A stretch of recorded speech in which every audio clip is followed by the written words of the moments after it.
my country, Suriname, can learn a lot from China. China is still acknowledged as a developing country like we, but we recognize China as a country, as a very strong emerging development, emerging economy. And China is one of the leaders in the world in the area of development, in the area of economy, in the area of technology, in the area of investment. So our view as even we are a small nation is that we can learn from a big nation to start up with a diplomatic relation and cooperation.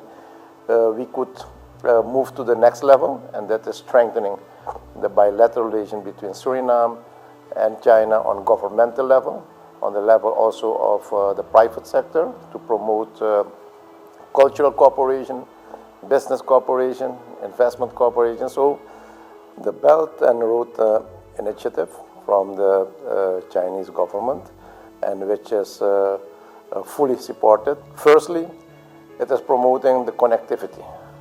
If you want to play a very comprehensive role in the area of development, in the area of investment, but also if you want to strengthen partnership among countries, if you want to develop also intra-regional cooperation, then you need connectivities.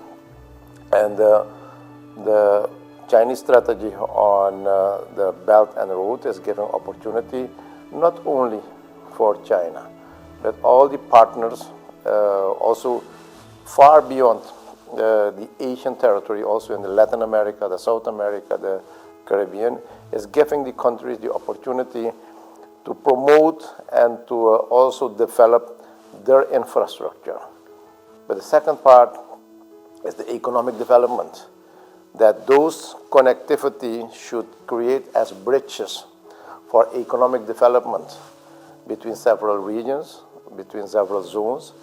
And I think that with this initiative, all the countries can benefit and to make good use of this strategy, this facility, to have also their infrastructure and their economy developed on these principles of Belt and Road strategy. So when we started with the bilateral cooperation with China based on a diplomatic relation in 1976, this was our principle, to cooperate with China based on one China philosophy and policy.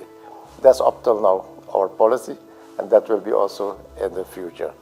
I think this is based also in the United Nations chapter, that we need to recognize countries' sovereignty and also territorial integrity, and that is what we are also respecting towards China, is sovereignty and territorial integrity. My view is based also on where China is standing now in the world, that we can benefit from the investment strength of China. And that is what my philosophy is now. We need investment. We went through a very comprehensive reform program that we have managed to achieve now economic growth, and particularly in this phase of economic growth, we need investment. And you see, I'm inviting all the Chinese company. You will see also in my program, when I'll have the state visit to China, that 3-4 days are only reserved for the investment community, for the private sector, for companies, because we need them for the investment. We need them for the development of my country which is carbon negative ranked. And we do have opportunities in the agriculture sector, in the mining sector, in the sustainable forest management, in the tourism, in the infrastructure, in the bauxite industry, in the oil and gas industry, in the housing program. So we do have a lot of opportunities, and we need investment based on also collective efforts and also the involvement of the private sector of both countries, I think that we can manage to bring more high-level development in my country with technical assistance from China, with also financial support. We see also the impact of the climate change in my country. On the one hand, the threat, what we're getting from the ocean water, the rising of the ocean water. In the hinterland, we see more and more rainfalls, which are causing flooding in the interior. Now, at this moment, we are confronted with droughts in the west part of my country, where there's agriculture production, the rice production.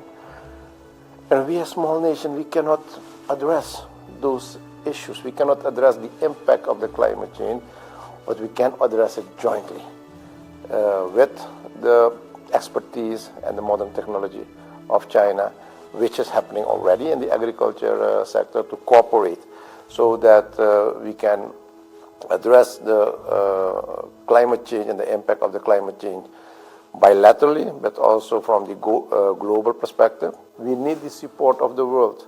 We need the support of powerful countries. And what we need to do is to come with a collective program to reduce the emission, but also to look how we can make that transition towards that green economy, to that blue economy. Therefore, we need that technical assistance. Therefore, we need also support.